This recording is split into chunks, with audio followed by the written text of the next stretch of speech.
We don't serve your kind here."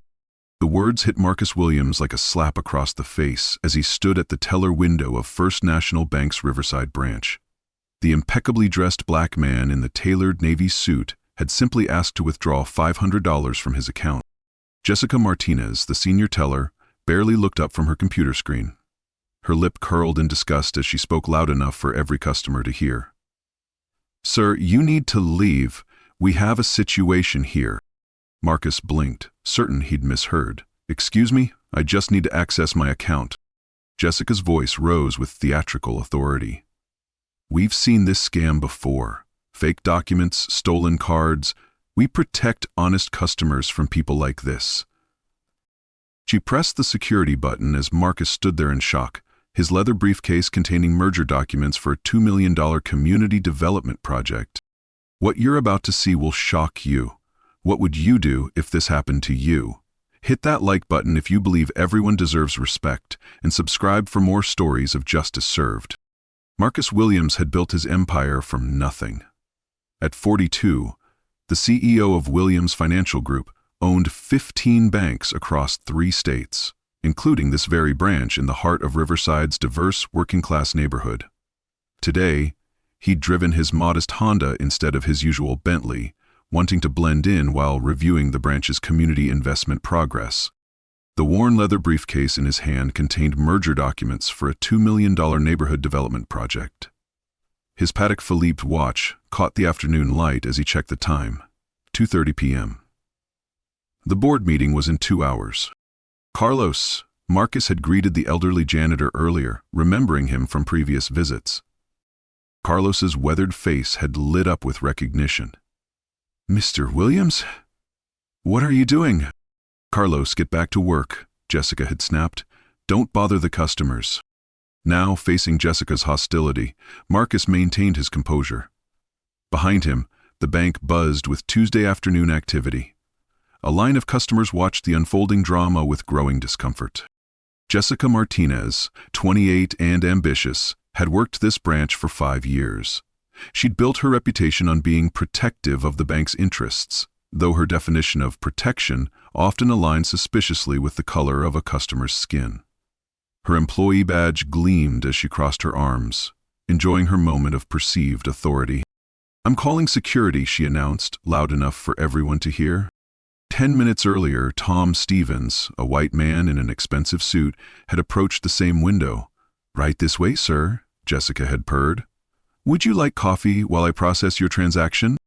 The contrast wasn't lost on Mrs. Dorothy Baker, a 70-year-old black woman waiting in line. She'd banked here for 30 years, watching this pattern repeat too many times. Her grandson shifted nervously beside her as she prepared to speak up. Branch manager Robert Chen emerged from his office, looking harried. At 45, Robert had developed a nervous habit of deferring to Jessica's judgment, despite his higher position. When he saw Marcus, confusion flickered across his face. Something familiar about this customer. "There's a problem with this gentleman," Jessica whispered urgently in Robert's ear. "Claims to have an account, but something's not right." Security guard Mike Rodriguez felt his stomach tighten. He'd worked security for 12 years and knew discrimination when he saw it. But he also knew Jessica's influence in this branch, and jobs were hard to find. The bank's community photos lined the walls, showcasing diversity and inclusion initiatives that seemed hollow in the current moment. Ironically, Marcus's own corporate portrait hung in the hallway leading to the executive offices, invisible from the main floor. Carlos paused his cleaning, watching with growing distress as the situation escalated. The janitor knew exactly who Marcus Williams was, and the implications of what was happening made his hands shake. "I just need to withdraw money from my account," Marcus repeated, his voice steady despite the growing humiliation. "Sure you do," Jessica smirked, typing dramatically on her computer. "Sorry, no account found under that name." Mrs. Baker stepped forward. "This is wrong.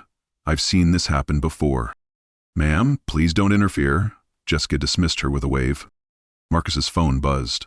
A text from his assistant. "Board meeting moved up. Need those community investment papers ASAP." The pressure was mounting, but Marcus Williams hadn't built a financial empire by losing his cool under pressure. Tom Stevens, still waiting for his transaction to be completed, whispered to another customer, "Some people have nerve, trying to scam honest banks." The other customers shifted uncomfortably. Some pulled out phones, sensing something newsworthy was happening. Others looked away, not wanting to get involved. Jessica noticed the attention and played it up. "We've seen this scam before," she announced to the room. "Fake IDs, stolen cards. We protect your money from people like this." Branch manager Robert's phone rang in his office. He glanced at the caller ID and his face went pale, but he let it go to voicemail. Carlos dropped his cleaning supplies, the crash echoing through the bank. As he bent to pick them up, he whispered to his coworker, "We're all going to be in trouble." "What do you mean?" the coworker asked. Carlos just shook his head, unable to explain the magnitude of the mistake unfolding before them. Marcus checked his watch again. Time was running short, but he sensed this situation was about to teach everyone involved a lesson they'd never forget. The young man with the phone had started recording, capturing Jessica's discriminatory behavior for posterity. Within minutes, this video would change everything. Mrs. Baker squeezed her grandson's hand. "Watch closely, honey. This is why we fight for what's right." "I need 3 forms of identification," Jessica declared, her voice carrying across the crowded bank. The policy required only one, but she was enjoying her power. Marcus calmly produced his driver's license, credit card, and business card. "Here you are." Jessica held up the business card with theatrical disdain. "CEO of Williams Financial Group?" She laughed loud enough for everyone to hear. "This is obviously fake. CEO of what company?" She made an elaborate show of typing on her computer, her acrylic nails clicking against the keys. "Sorry, no account found. Next." "Could you double-check the spelling?" Marcus asked patiently. "It's Willems." "I know how to spell," Jessica snapped, then called over her shoulder. "Robert, we have a situation here." Branch manager Robert Chen hurried over, his nervous energy palpable. "What seems to be the problem?" "This man is trying to access someone else's account," Jessica announced, speaking loudly enough to ensure every customer could hear. "Claims to be some kind of CEO." Robert's eyes darted between Marcus and Jessica. Something nagged at him about Marcus's face, but Jessica's confidence was overwhelming. "Sir, we take security very seriously here." "I understand," Marcus replied. "Perhaps you could show me the account information on your screen? I can verify the details." "Absolutely not," Jessica shot back. "We've seen this scam before. Identity theft is a serious crime." The computer screen flickered for a split second, showing an account balance in the hundreds of thousands, before Jessica quickly minimized the window. Nobody else seemed to notice. "Ma'am, this is discrimination," Mrs. Baker spoke up, her voice carrying the authority of 7 decades. "I've banked here for 30 years, and I know wrong when I see it." "Please don't get involved," Jessica dismissed her. "We're following proper procedures." Marcus's phone rang, the caller ID displaying Williams Financial Corporate. He let it go to voicemail, not wanting to reveal his hand just yet. The young man recording held his phone steady, capturing every discriminatory word. His social media followers were already commenting as he live-streamed the encounter. "Sir, your behavior is becoming suspicious," Jessica announced to the room. "We're going to have to ask you to leave." "I'm simply trying to access my account." Marcus maintained his dignity. "There's no suspicious behavior here." A second teller, Maria, joined Jessica behind the counter. They whispered and pointed, putting on a show for the growing audience. "The computer system is flagging his information," Maria announced, though no such flags existed. Robert pulled out his phone and dialed the bank's security hotline, more for show than genuine concern. The growing crowd made him nervous. Security guard Mike Rodriguez approached reluctantly. His 12 years of experience told him this was wrong, but his mortgage payments demanded he keep his job. "I don't want any trouble," Mike said quietly to Marcus, "but I need you to remain calm." "I am calm," Marcus replied. "I'm simply trying to conduct legitimate banking business." Mrs. Baker stood up, her purse clutched tightly. "This is disgraceful. I'm closing my account today." "That's your choice, ma'am," Jessica said with fake sweetness. "But we don't negotiate with troublemakers."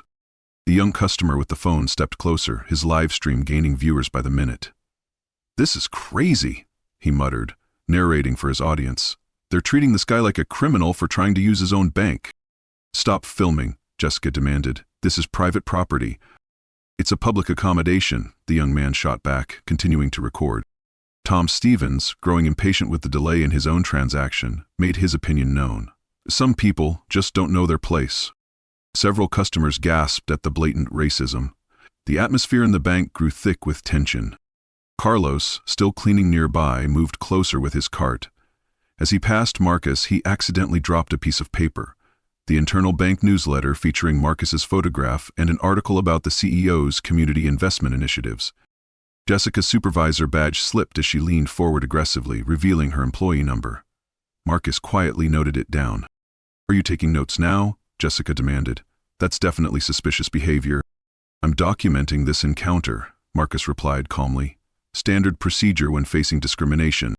Robert's office phone rang insistently. Through the glass walls, customers could see him staring at the phone with terror, afraid to answer.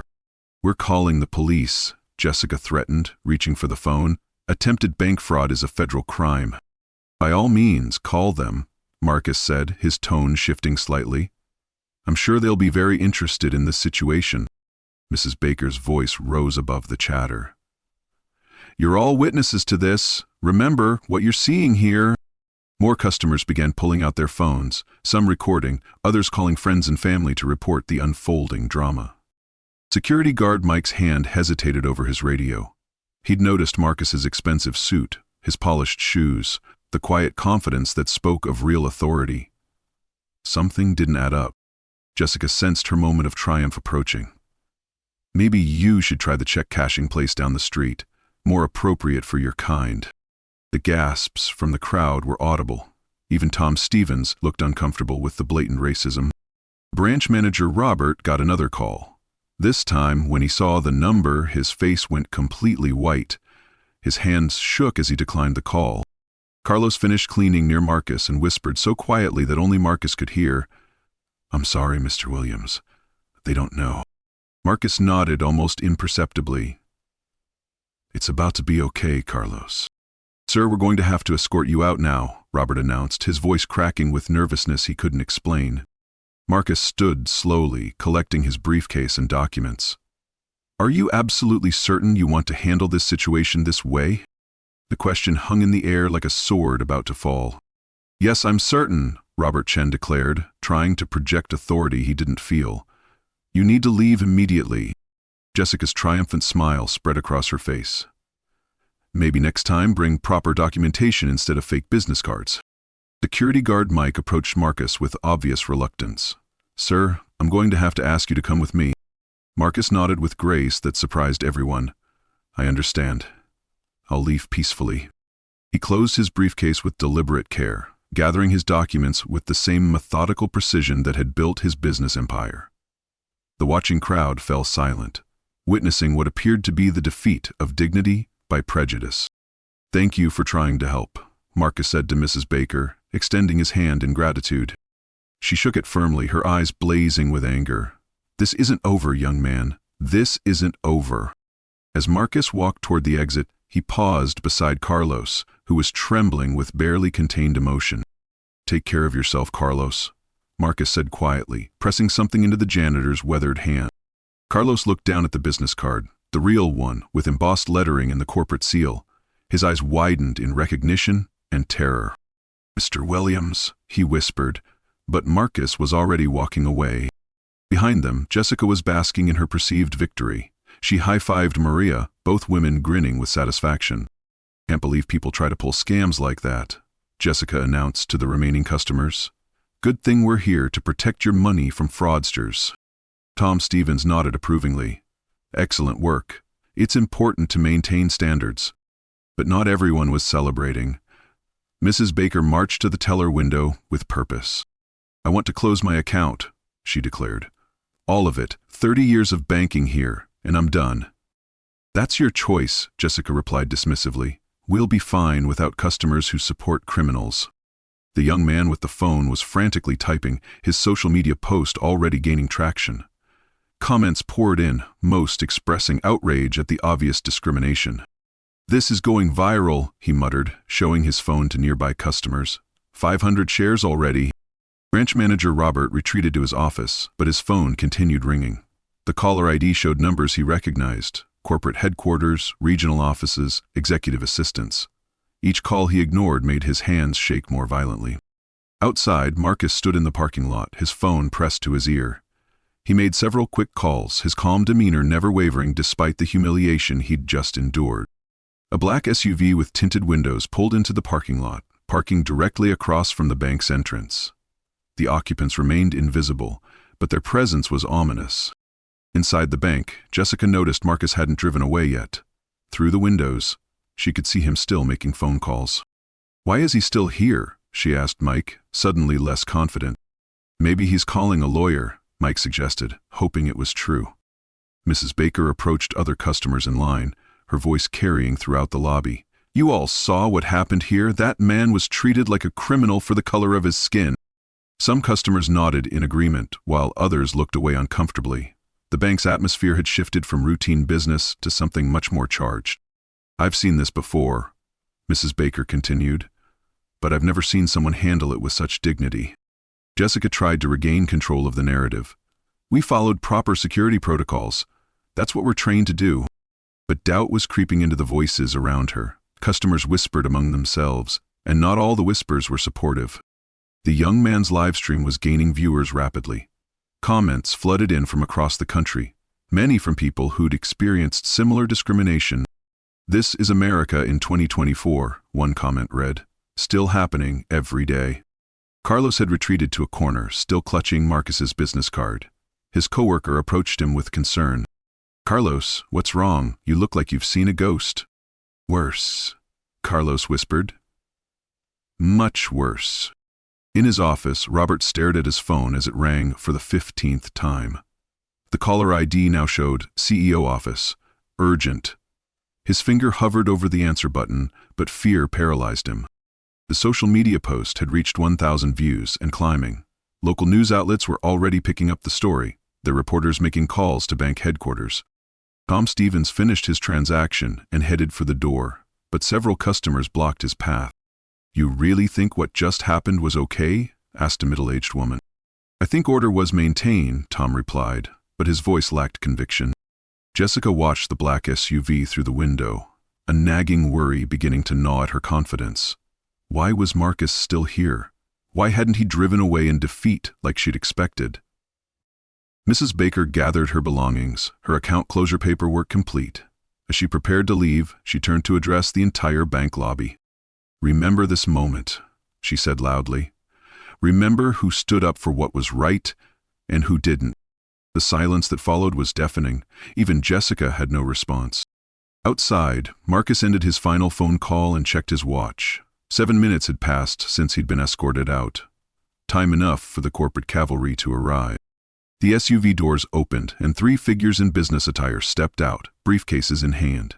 They walked toward the bank entrance with purpose, their faces set in expressions of professional determination.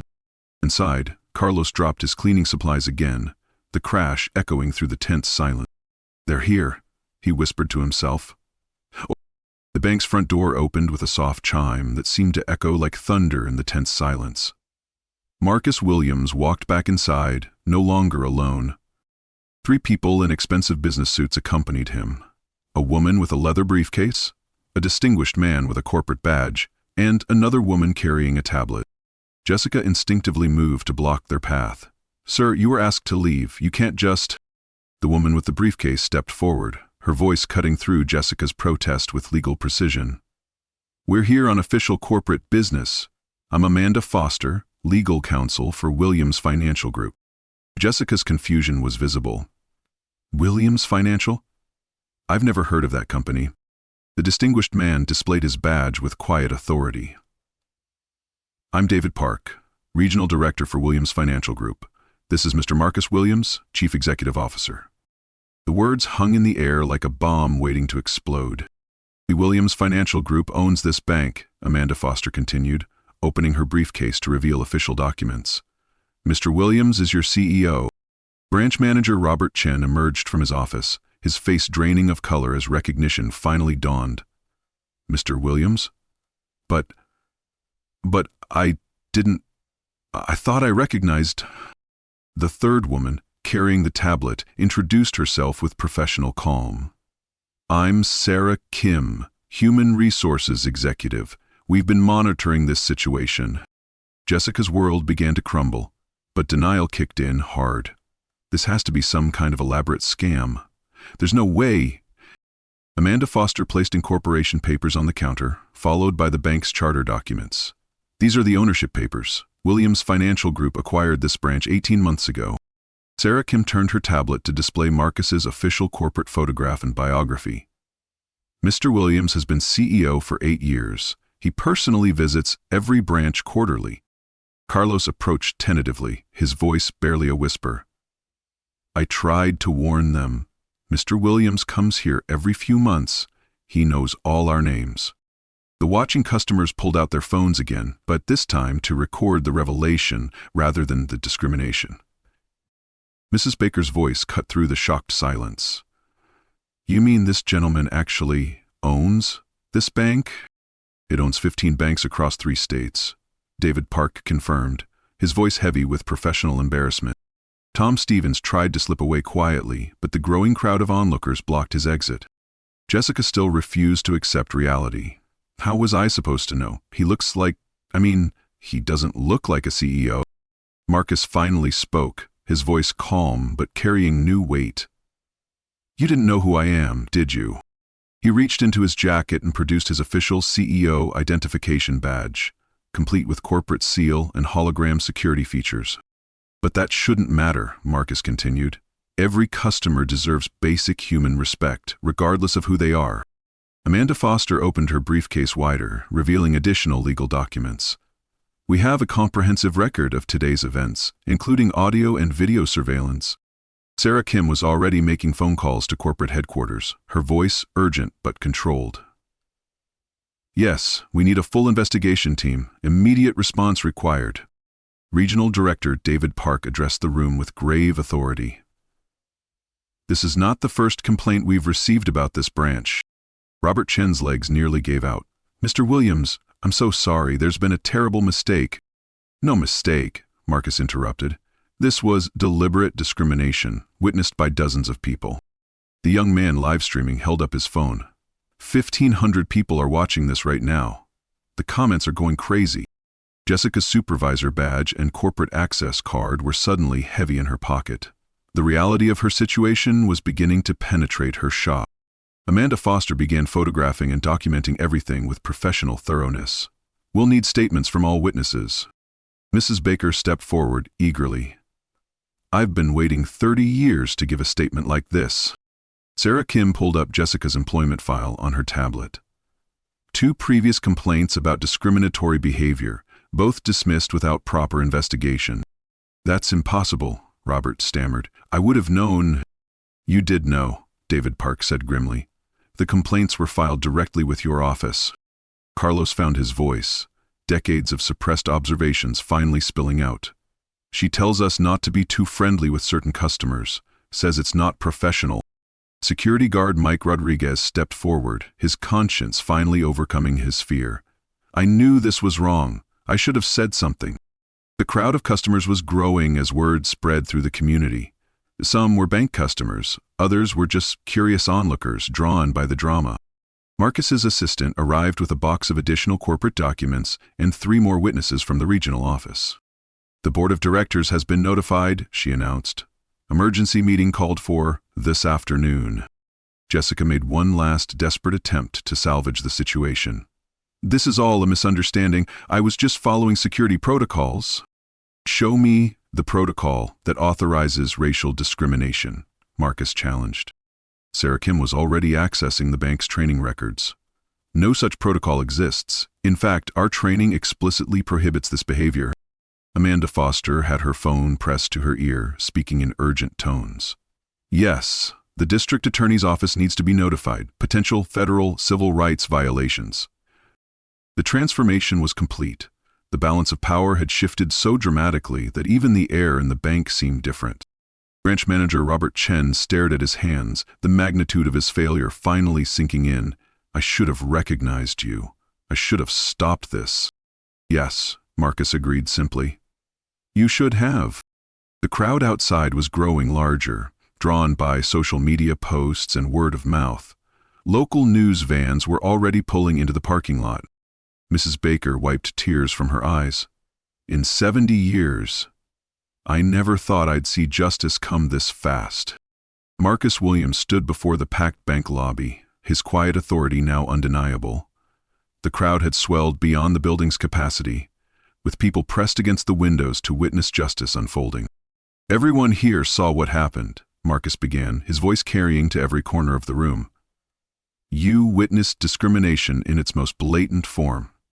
Jessica's final defense crumbled as she spoke.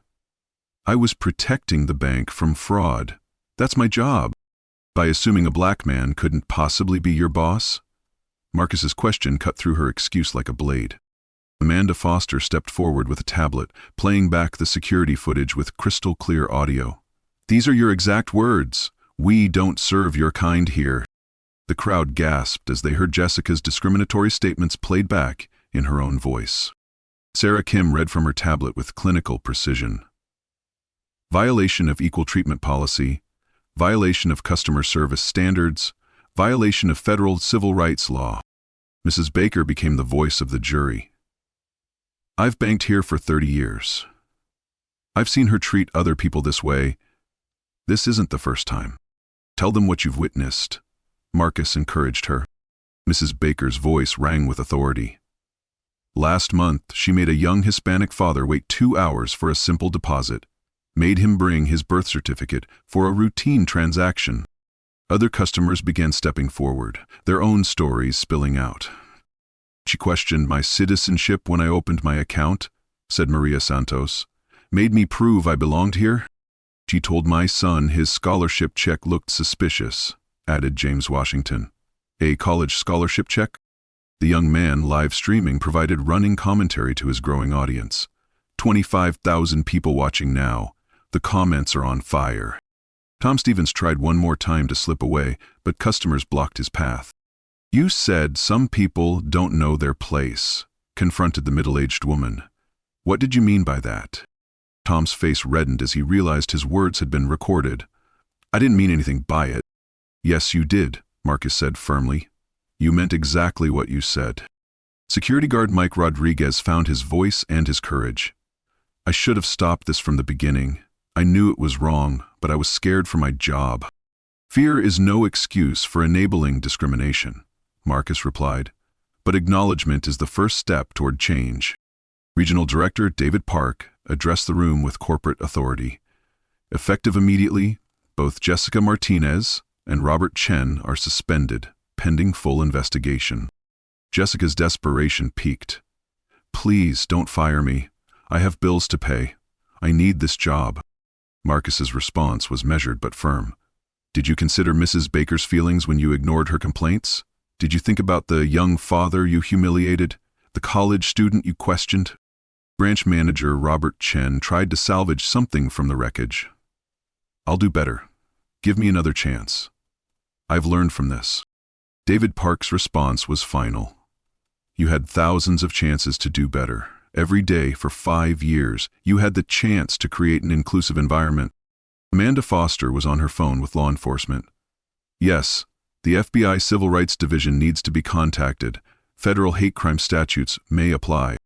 The news crews outside were setting up equipment, drawn by the viral social media coverage. Carlos stepped forward, his decades of silent observation finally given voice. She told me not to greet certain customers, said it wasn't professional to be too friendly with those people. Sarah Kim documented everything on her tablet. That's direct evidence of systematic discrimination. Mrs. Baker's grandson, home from college, addressed the crowd through livestream. My grandmother taught me to stand up for what's right. She's showing all of us how it's done. The police arrived, but not to arrest Marcus. They were there to document potential civil rights violations and maintain order as the crowd grew. Jessica's employee badge and access cards were collected by HR. Her supervisor privileges were terminated in real time as the crowd watched. Branch manager Robert's company car keys were demanded. His corporate credit card was cut up on the spot. This is public humiliation, Robert protested. This is public accountability, Marcus corrected. Your actions were public. The consequences should be too. Amanda Foster received a call from the district attorney's office. Criminal charges are being considered. Federal civil rights violations carry serious penalties. The crowd outside had grown to over 100 people, many of them community members who'd experienced similar discrimination. Local news reporter Janet Kim pushed through the crowd with her camera crew. We're here because this story has exploded on social media. Can you tell us what happened? Mrs. Baker took the microphone. What happened is that dignity and respect won today. Evil was exposed and justice was served. Marcus addressed the camera directly. This isn't about one bank or one employee. This is about the kind of society we choose to be. Jessica was escorted toward the exit by building security, no longer employed by the bank she'd worked at for 5 years. This isn't fair, she protested as she was led away. Marcus's final words to her were quiet but heard by everyone. Fairness is treating every human being with dignity. You had hundreds of opportunities to be fair. You chose otherwise. The crowd parted as Jessica was escorted out, their silence more damning than any words. Regional Director David Park announced to the room, "We're implementing immediate policy changes. Zero tolerance for discrimination. Mandatory bias training for all employees. Independent oversight for complaints." Mrs. Baker raised her hand. "What about us? The customers who were hurt?" Marcus stepped forward. "That's the next part of this story." The consequences came swift and severe. Jessica Martinez was terminated for cause, no severance package, no unemployment benefits, no references. As she cleared out her desk under security escort, customers watched from the lobby in silence. Her employee badge was deactivated while she stood in the bank. Access cards were confiscated on the spot. The 20-minute walk to her car became a parade of shame as community members lined the sidewalk. "Banned from all Williams Financial Group properties," Sarah Kim announced, filing the paperwork in real time. "Permanent employment blacklist in our corporate database." Branch manager Robert Chun's 15-year career ended in the same hour. His company car was repossessed in the parking lot while news cameras rolled. Corporate credit cards were canceled before he reached the exit. "Your banking industry certifications are under review," David Park informed him. "Professional references will reflect termination for civil rights violations." The district attorney's office moved quickly. Federal civil rights investigators arrived within hours, treating the incident as a potential hate crime. "Civil rights violations in banking carry federal penalties," explained FBI agent Martinez. "Up to 10 years imprisonment and substantial fines." The State Banking Commission launched an immediate audit of the entire branch. Regulatory violations carried additional penalties, including potential license revocation. Within 24 hours, Jessica's name was flagged in industry background check systems. Her LinkedIn profile disappeared. Her apartment lease was threatened due to sudden unemployment. "I can't find work anywhere," she told her roommate 3 weeks later. "Everyone knows what happened." Her car was repossessed within a month. Credit cards were maxed out, trying to pay basic expenses. She moved back in with her parents, her independence destroyed. Branch manager Robert faced similar consequences. His mortgage went into default. His wife filed for divorce, citing public humiliation and financial stress. 25 years in banking, gone, he told the divorce attorney. "I'm driving for a rideshare company now." But the positive consequences were equally dramatic. Marcus personally called every customer who witnessed the discrimination. "Mrs. Baker, I want to thank you for your courage. Your account will be upgraded to VIP status with no fees for life." Carlos received an immediate promotion to customer service supervisor with a 40% raise. "Mr. Williams, I can't believe this." "You deserve it, Carlos. You tried to do the right thing." Security guard Mike Rodriguez received a commendation for his eventual honesty and was offered bias training coordinator position at corporate headquarters. Mrs. Baker was invited to chair a new community advisory board with a $50,000 annual stipend. "At 70 years old, I'm finally seeing real change," she said at the press conference. The young man whose live stream exposed the discrimination was offered a paid internship in Williams Financial's corporate communications department. "Social media can be a force for justice," Marcus told him. "We need people who understand that." Corporate-wide changes were immediate and comprehensive. All 15 Williams Financial branches implemented mandatory bias training within the week. Mystery shoppers were deployed to test for discrimination. A zero-tolerance policy was established and communicated to all employees. An anonymous tip line was created for reporting discrimination. Independent oversight committees were established at every branch. Marcus announced a $2 million expansion of the Community Investment Project, with Mrs. Baker overseeing fund distribution.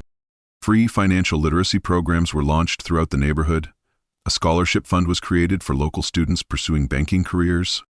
The social media impact was staggering. The original live stream reached 2.7 million views within 6 hours. Banking While Black trended nationally. Major news networks picked up the story. CEO faces discrimination at own bank led the evening news cycle. Congressional representatives used the incident to propose new banking discrimination legislation. Other banks voluntarily reviewed their own policies, fearful of similar exposure. 6 months later, the consequences were still rippling outward. Jessica Martinez was working part-time retail, unable to secure employment in financial services. "No one will hire me," she confessed to her parents. "My name is toxic." She attempted a GoFundMe campaign claiming she was unfairly targeted. It raised only $47 before being taken down. Robert Chen's divorce was finalized. He lost his house, his retirement savings, and custody of his children every other weekend. "I'm living in a studio apartment," he told his therapist. "My kids are embarrassed to see me." Meanwhile, the Riverside branch transformed completely. Customer complaints dropped to 0. Staff diversity improved dramatically. Mrs. Baker brought new customers regularly, her word-of-mouth recommendations driving business growth. The branch became a model for inclusive banking, featured in industry publications and academic case studies. "We went from the worst to the best," new branch manager Patricia Williams told reporters. "It's what happens when you actually treat people right." Federal investigators filed formal charges against Jessica for civil rights violations. She faced up to 5 years in federal prison. "The government takes banking discrimination very seriously," U.S. Attorney Jennifer Park announced.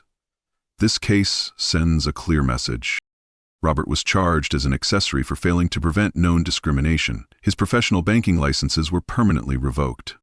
The banking industry responded with unprecedented policy changes. Williams Financial's protocols were adopted as industry standards. Incident changed an entire industry, Marcus reflected. That's the power of standing up for what's right. The community impact was transformational. Property values in the neighborhood increased due to improved banking access and community investment. Local businesses reported improved relationships with financial institutions. Discrimination complaints dropped across the entire region. When one bank changes, it forces all banks to examine their practices, explained Dr. Sarah Johnson, a civil rights attorney. Jessica's attempts to appeal her termination were dismissed by every court. Her lawsuit against Williams Financial was thrown out with prejudice. Discrimination is not a protected employment practice, the judge ruled. The termination was justified and lawful. 2 years later, Jessica was still working multiple part-time jobs to survive. She was occasionally recognized in public, facing social consequences wherever she went. "I made a mistake," she told a local reporter who tracked her down. "But I don't think I deserved to have my whole life destroyed." The reporter's response was swift. "What about the lives you tried to destroy with your racism?" Jessica had no answer. Robert Chen's fall was equally complete. His children, now in college, changed their last names to avoid association with their father's disgrace. "I lost everything," he admitted in his only public interview. "My family, my career, my reputation, all because I was too weak to stand up to one racist employee." His attempted suicide made local news, though he survived and entered intensive therapy focused on understanding unconscious bias. The branch transformation continued beyond anyone's expectations. Carlos completed his business degree through the company's scholarship program and was promoted to regional manager. "Mr. Williams believed in me when no one else would," Carlos said at his graduation ceremony. "Now I help other people get the chances I got." The young live streamer, now employed full-time in corporate communications, launched a social justice nonprofit focused on documenting and preventing discrimination. "That video changed my life," he reflected. "Now I use that platform to help others tell their stories." Mrs. Baker wrote a best-selling book about fighting discrimination, with movie rights optioned by a major studio. At 71, I'm finally seeing the world I dreamed of as a little girl, she said on national television. It's never too late to stand up for what's right. 1 year later, the Riverside branch of First National Bank had become something extraordinary, a beacon of hope in a community that had known too much discrimination. The morning sun streamed through windows that now welcomed everyone equally. Mrs. Dorothy Baker, now 71, walked through the front doors with the confidence of someone who belonged. "Good morning, Mrs. Baker," called Patricia Williams, the new branch manager. "How can we help you today?" The transformation was complete. 0 discrimination complaints, perfect customer satisfaction scores, the highest branch performance ratings in the entire Williams Financial Group. Carlos Mendoza, now assistant branch manager, greeted customers with genuine warmth. His college diploma hung proudly behind his desk, a symbol of second chances and hard work. "Education changes everything," he told the journalism students interviewing him. "Mr. Williams gave me hope when I thought I was invisible." The community investment project had brought $2 million in development to the neighborhood. Property values rose 15%. New businesses opened monthly. "When people feel welcome at their bank, they invest in their community," explained Dr. Sarah Johnson, the economist studying the transformation. Marcus Williams stood before the Congressional Banking Committee, testifying about discrimination prevention in financial services. "Respect costs nothing," he told the senators. "But discrimination costs everything: jobs, communities, and the soul of our democracy." The Williams Financial Group had become the industry leader in inclusive banking. Other institutions sent executives to study their methods. "We didn't just change one branch," Marcus reflected. "We changed how an entire industry thinks about human dignity." Mrs. Baker's book, Standing Up, A Life of Fighting for What's Right, had spent 12 weeks on bestseller lists. The movie adaptation was in pre-production. "I wrote it for young people," she explained to Oprah Winfrey, "so they know that one person really can make a difference." The young man whose live stream started everything was now Marcus's director of social media justice initiatives, helping other discrimination victims tell their stories. 7-minute video changed millions of lives, he said. It showed that ordinary people with smartphones can hold powerful institutions accountable. The ripple effects continued expanding. 15 other states had adopted Williams Financial's discrimination prevention protocols as legal requirements. Federal banking regulations now included mandatory bias training and independent oversight committees.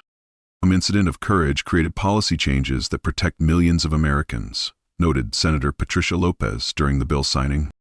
But the personal transformations were equally profound. Mike Rodriguez had become one of the country's leading experts on bias training for security personnel. He spoke at conferences nationwide. "I learned that staying silent makes you complicit," he told audiences. "Good people have an obligation to speak up." Jessica Martinez remained unemployable in financial services. Her name appeared in textbooks as a case study in workplace discrimination. Her final attempt at public redemption, a YouTube apology video, received more dislikes than views before she deleted it. Robert Chen worked night security at an office building, his banking career permanently over. His divorce settlement included mandatory therapy and community service. "I enabled evil because I was weak," he told his court-ordered counselor. "I'll spend the rest of my life trying to make up for that." Meanwhile, the original bank lobby had been transformed into a community center for financial justice, featuring a permanent exhibit about the discrimination incident. Visitors from around the world came to see where ordinary people had stood up to institutional racism and won. "This is where we learned that dignity is non-negotiable," read the memorial plaque signed by Marcus Williams and Mrs. Dorothy Baker. The annual Community Justice Awards were held in the same lobby where discrimination had once flourished. This year's recipients included a teenage activist who documented police bias and a teacher who fought educational inequality. "Justice happens when good people refuse to stay silent," Marcus told the audience. "Every person in this room has the power to create change." Mrs. Baker, now the ceremony's permanent host, addressed the crowd with wisdom earned through 7 decades of fighting prejudice. "I've seen America at its worst and at its best," she said. "Today proves that love always wins when people have courage." The banking industry had been fundamentally changed. Discrimination complaints dropped 60% nationwide after the Williams Financial Protocols were widely adopted. We proved that treating people right is also good business, Marcus explained to the Harvard Business School case study class. Inclusion isn't just moral, it's profitable. Young people especially embraced the story, using Banking While Black and Justice Served to document and fight discrimination in their own communities. That video showed us that smartphones are weapons against injustice, explained high school student activist Maria Santos. We're not powerless anymore. The congressional testimony led to the passage of the Banking Equality Act, requiring all financial institutions to implement bias prevention programs. Sometimes it takes one moment of courage to change a nation, President Biden said at the bill signing, with Marcus and Mrs. Baker standing behind him. But perhaps the most important change was in the hearts of those who witnessed justice served. I learned that ordinary people can be heroes, wrote one YouTube commenter. Mrs. Baker and Mr. Williams showed us how to fight back with dignity. The comment had received 50,000 likes and sparked thousands of similar stories from people who'd found the courage to speak up against discrimination. Marcus Williams ended every speech the same way. Treat every person with dignity, regardless of appearance. True character is revealed in how we treat those we think can't help us. Standing up for others defines who we are. Stories like this remind us that one person can make a difference. Justice happens when we all commit to treating others fairly. Subscribe if you believe in equality and want more stories of positive change. Comment below, how would you have handled this situation? Share this video if you believe everyone deserves respect regardless of race, class, or background. Together we can create a world where discrimination has no place. Justice served, Banking While Black, stand up for what's right.